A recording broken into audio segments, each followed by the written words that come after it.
Part 1. You will hear a telephone conversation between an operator and a caller.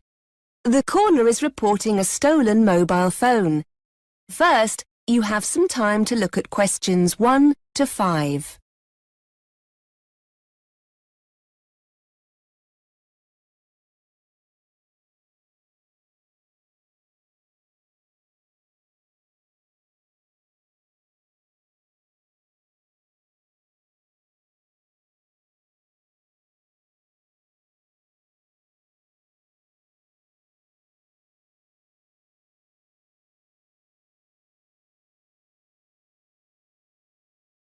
Good morning, Z Mobile Services.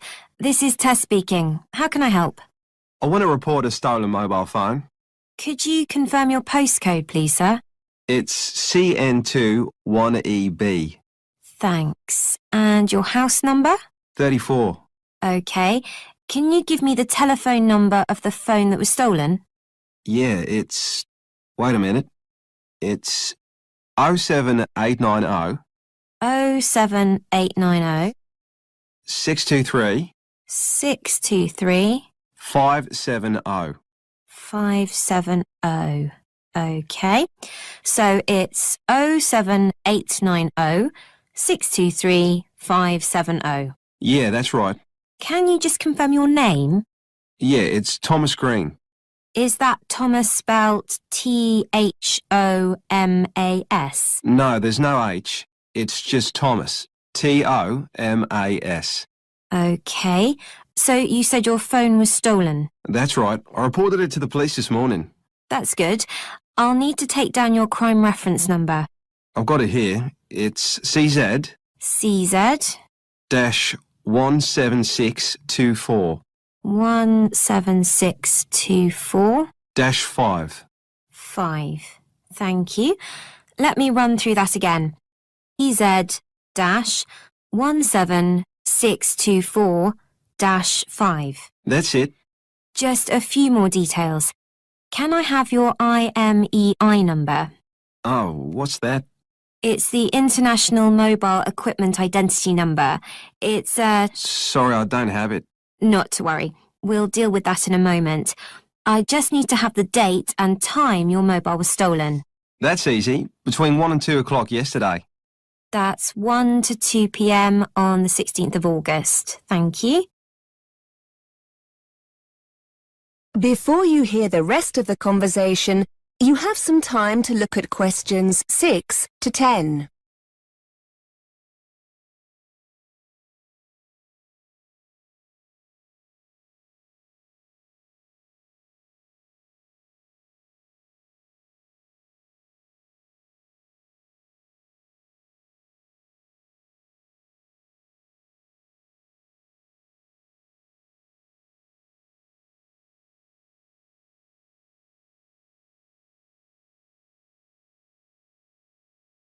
Now listen and answer questions 6 to 10. Now, I just need a few details of the incident, if you wouldn't mind. Sure. I was in the Bang's coffee bar in the city centre. I definitely had my phone with me when I sat down. In fact, I remember checking to see if I had any text messages. But when I came to leave, it wasn't on the table. Did you leave the phone unattended at any time, perhaps to go to the toilet? No, that's the funny thing. Like I told the police, it was very busy in there because it was lunchtime and all the tables and chairs were pushed really close together. There were a couple of other people at my table. Someone must have leaned across when I wasn't looking and slipped my phone into their pocket. Oh dear. I know, it's such a pain. I suppose I'll have to pay for a replacement. Fortunately, you're covered by our 12-month care plan, so there won't be a charge for replacing it this time. But I have to tell you, if it happens again within the next 3 months, you may have to pay a fee. Fair enough. How soon can you send me a new one? We've got 2 options. You can get it sent by courier for next-day delivery for a small fee, or we can send it in the standard post free of charge. You should allow about 5 days for it to arrive. That's a bit difficult. I'm going back to Australia the day after tomorrow to see my parents for a month. Any chance you could send it to their address? No, I'm sorry. We can only send replacements to UK addresses. In that case, I'd better have next day delivery then. OK, so just to confirm the delivery address, is it 34 Solent Gardens? That's it. The final thing we need to do is to put a block on your phone. You mean to stop the thief from using it? I was wondering about that. What I need to do is put your IMEI number in the central register, which will essentially prevent anyone else from making calls from your phone. Now, the IMEI number is a 15-digit number that you can see underneath the phone's battery. Do you have a record of it? No, sorry. Is there any other way to find the number? Yes. We usually trace it from a call you've recently made. In a moment, I'll put you through to my colleague who deals with that. By the time you've finished with him, your mobile will no longer operate. Good. And with your new phone, I'll also send you a crime prevention leaflet, which will give you some tips on how to protect your phone from being stolen again. Thanks. You've been really helpful. Don't mention it. Just putting you through to my colleague now. That is the end of part 1. You now have half a minute to check your answers.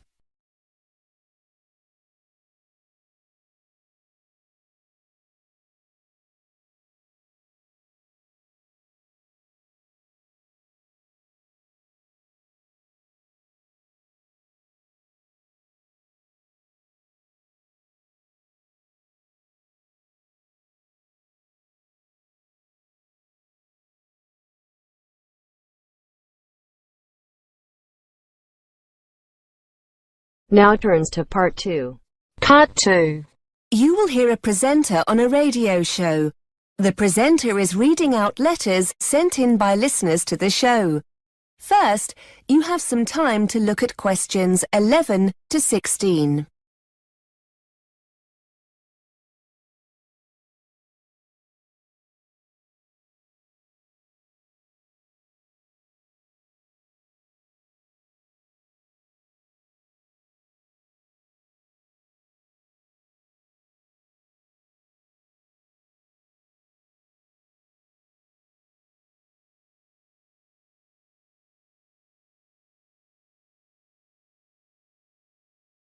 Now listen and answer questions 11 to 16. Hi, you're listening to Mark Ambrose, and I'll be with you through to midday on Talkback, the show where you tell us what you think about Radio Western. I'm sure you've all heard we have a new boss here at Radio Western, and she's very keen to get your feedback. Well, you've certainly taken her invitation seriously. We'll be dipping into the postbag for your feedback in just a moment, and speaking to a surprise guest or two later in the show. I must start by saying a big thank you to Tony Marsons. Judging by your letters, he did a great job of covering the show last week whilst I was away. Thanks, Tony, if you're listening, and thanks for all the emails asking about my holiday. I had a long, rather boring flight home late last night, but I must say I had a wonderful time. The food was absolutely delicious, and the locals we spoke with were really friendly. Shame about the weather, which was an absolute washout, but you can't have everything, I suppose. And the kids loved it, so everyone was happy. Anyway, on to the first of your letters. Sally from Liverpool is very concerned about the consequences of the cutbacks we've been experiencing here at Radio Western. In particular, whether some of our late-night music shows could be facing the axe. We're force-fed a great deal of pop music throughout the day, writes Sally, and some of your listeners look forward to the more niche musical genres you cover in the evening. Are these in danger when you rearrange the schedule? Not at all, Sally. In fact, look out for 1 or 2 exciting new shows over the coming weeks. We've got a brand new classical music show coming soon, and the return of the ever-popular Chris Green with his show on international folk music. And of course there's Carol Whittaker's History of Jazz every Friday night. Hopefully this will put your mind at rest, Sally. Before you hear more of the radio show, you have some time to look at questions 17 to 20.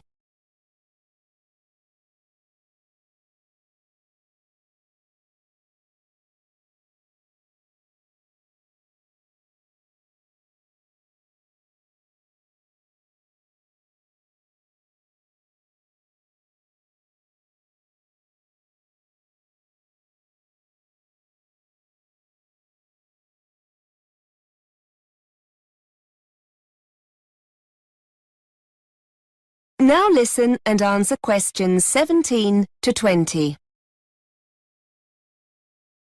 John from Leicester writes in to point out that many of our guests on Talkback and other shows seem to run out of time before they have the chance to finish the interview. It happens again and again, writes John. As the programme draws to a close, guests get rushed and many questions go unanswered. Why don't you offer some kind of after-show online channel where the guest can continue answering listeners' questions? I think that's a great idea, John. And, as you go on to say, if it were recorded, people who don't get the chance to hear the live show could catch up later. We'll certainly pass this one up to management. I'm sure a service like this would go down really well on our website. Now, Clive has a question that would be of interest to all us over 50s fans of Radio Western. Clive wants to know why we don't feature more issues related to this age group and cater more to this group's taste in music. As Clive explains, as a regular listener, I'm concerned about your age profiling. Presenters seem intent on covering topics that appeal very much to the 30-somethings, which is great for them, but what about people of other ages? Clive would like to see music shows aimed at the older generation and more on problems facing the over 50s in our consumer affairs shows. Well, Clive, certainly hate to think you're feeling excluded from our schedule. What about other listeners? Do you think we're getting it about right? Or is there room for improvement? That is the end of part 2. You now have half a minute to check your answers.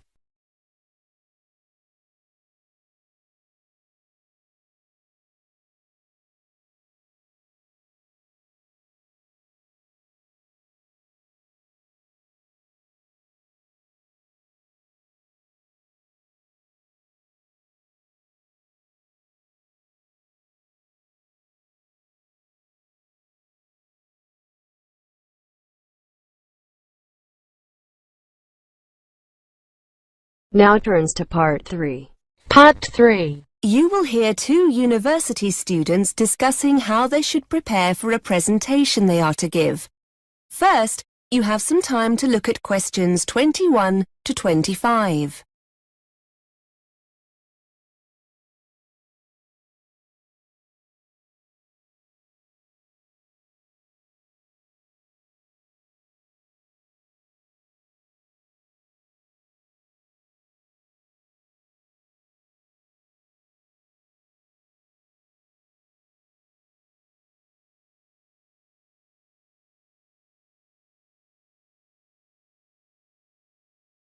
Now listen and answer questions 21 to 25. Hi, Kelly. How are you? Fine, thanks. Do you still have time to talk about our presentation? Yeah, for sure. We need to get going on this, don't we? Well, it's next Wednesday, so yes. Thought it was Thursday. No, that's the other group. We're doing ours the day before. I've just seen Fiona. She's going to be a bit late, so shall we just get started? Yes, fine. We're definitely doing it on women in education, aren't we? I know we talked about women in politics, but are we going for education? Yes, that's right. Now, it's not too long, is it, the presentation? They said to keep it to about half an hour. Maybe we can sort out who's doing what today. Yes, good idea. One thing we do need to sort out is a projector and laptop. We're going to use PowerPoint or something like that for the talk, aren't we? Yes, we could book a projector and laptop from technical services if we needed them, because it's not in the lecture theatre, is it? I know there's already one set up in there, but... No, the lecture theatre was booked. We're in the seminar room. Before you hear more of the conversation, you have some time to look at questions 26 to 30.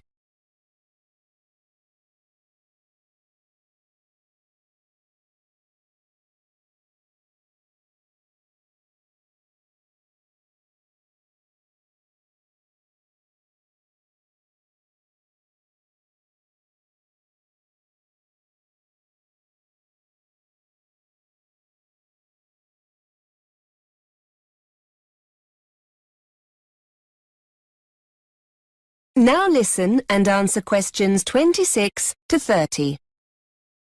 OK, so what's the next step? We need to work out who's doing what, don't we? Well, we all know the subject, seeing as our last essay was on this topic. Yes, but we can't just stand up and ramble on. It'll need to be structured. I've got an idea. Fiona's essay was brilliant, wasn't it? Why don't we base the talk on that? We can always add bits here and there if we think it needs padding out anywhere.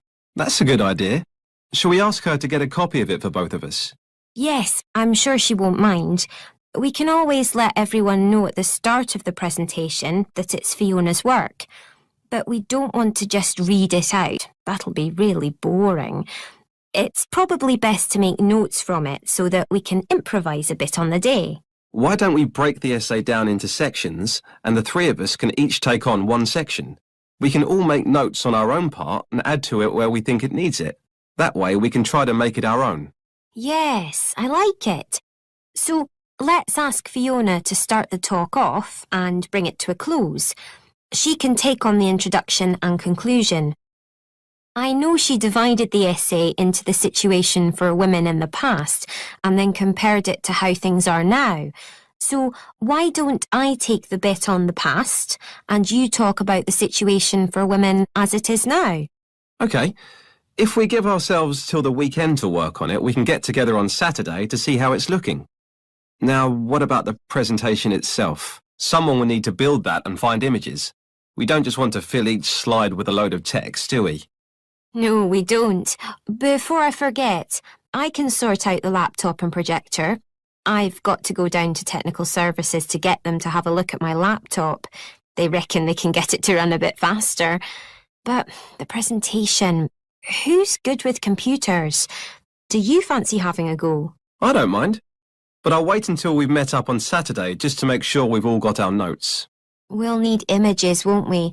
Shall we all search for our own to fit our section of the talk? Yes. And then if you and Fiona email them to me, I'll add them to the presentation.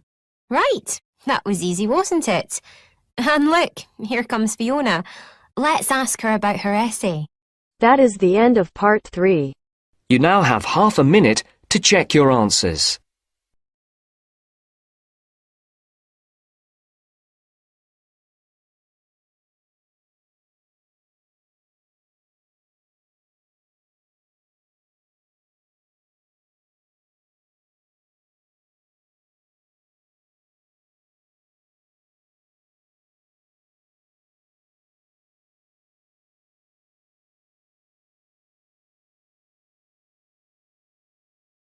Now turns to part 4.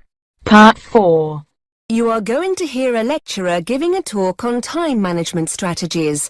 First, you have some time to look at questions 31 to 37.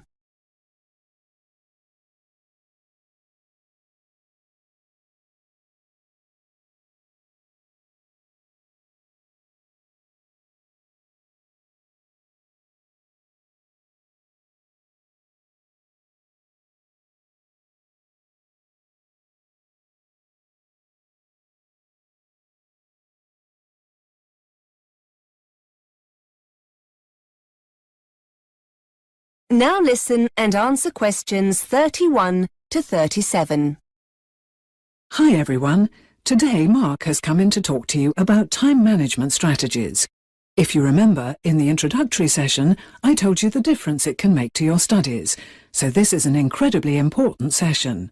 Thanks, Mark. Hello. Yes, I'm Mark.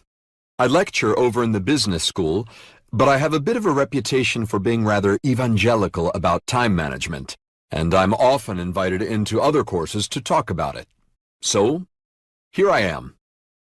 You've now come to the end of your first week at university, and you've probably noticed how different it is from school or college. For some people, this step up comes very naturally, but in our experience, many students find this new regime a challenge. People aren't watching over you anywhere near as much, and you're expected to be far more responsible for your own learning. Research I've carried out shows that 65% of male students have poor time management skills. It's not quite so high for females, but still, a majority of 55% would benefit from developing these skills. Students who don't will see their grades and general progress suffer as deadlines are missed or work gets rushed, with a decline in the quality of work as a result. In a nutshell, you need to be aware of the big picture, to know what's coming down the line at any given time and what needs prioritizing. Start by creating that big picture using our yearly academic planner, and don't hide it away in a drawer somewhere. Give it pride of place somewhere, like on the bedroom wall, so you'll have daily reminders of what's approaching. During this first week, you'll have been given seminar and lecture times, essay deadlines, exam dates, and so on. Add these dates to your planner and add any new deadlines, such as seminar presentations or tutorial dates, as you get them. Those important non-academic occasions shouldn't be ignored either. Trips back home for family celebrations need to be factored in. Looking at your planner, the first thing that will strike you is how much time you have on your hands. Just a few seminars here and there, a couple of lectures on Tuesday and Thursday. Easy, you think. But this is very misleading indeed. Your planner only looks empty because it doesn't show all that essential self-study you'll need to do. And, as there's no one else structuring this time for you, you'll need to manage this yourself. You don't want to waste those hours between lectures or seminars in the cafe. Use this time to read through your lecture notes, prepare for the next seminar, or do some research for that next assignment. Essentially, structure your days on a 9-to-5 basis as if you were a full-time employee, and start to calculate how you're going to fill those gaps efficiently. Start by considering how you're going to meet all those deadlines. If there are any cooks among you, you'll know that putting a nice meal on the table requires more than just, well, cooking. You need to research the ingredients, buy them, chop, slice, mix, and so on. Cooking itself is a long way into the process. It's the same with that essay you have to write, or that presentation you might have to make. They need careful planning beforehand, and the time needs to be built into your preparation. Start prioritizing what needs doing and when. Download our monthly and weekly planners to help you map it all out. Before you hear the rest of the lecture, you have some time to look at questions 38 to 40.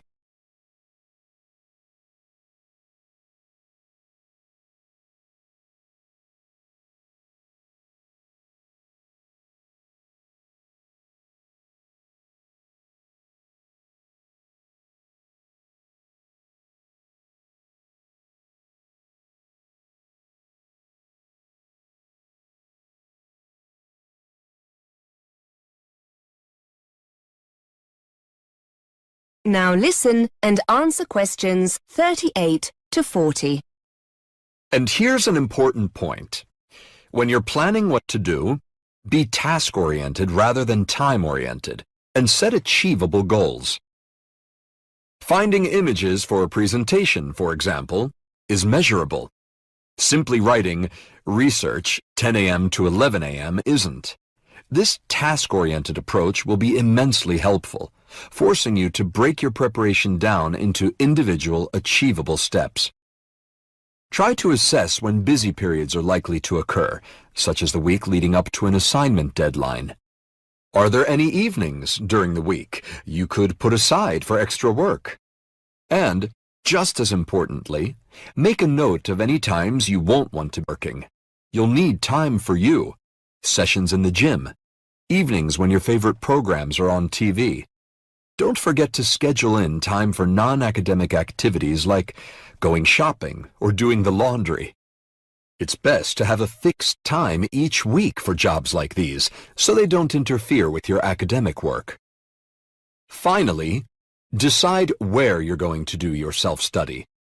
Will you be distracted by the TV, the internet, or friends if you stay in your room? Perhaps the library will be a better place. Anywhere that encourages you to prevaricate should be avoided at all costs. Starting with the big picture, and then working towards individual goals, will leave you feeling in control, rather than being pulled here and there, firefighting as the next deadline looms. That is the end of part 4. You now have half a minute to check your answers.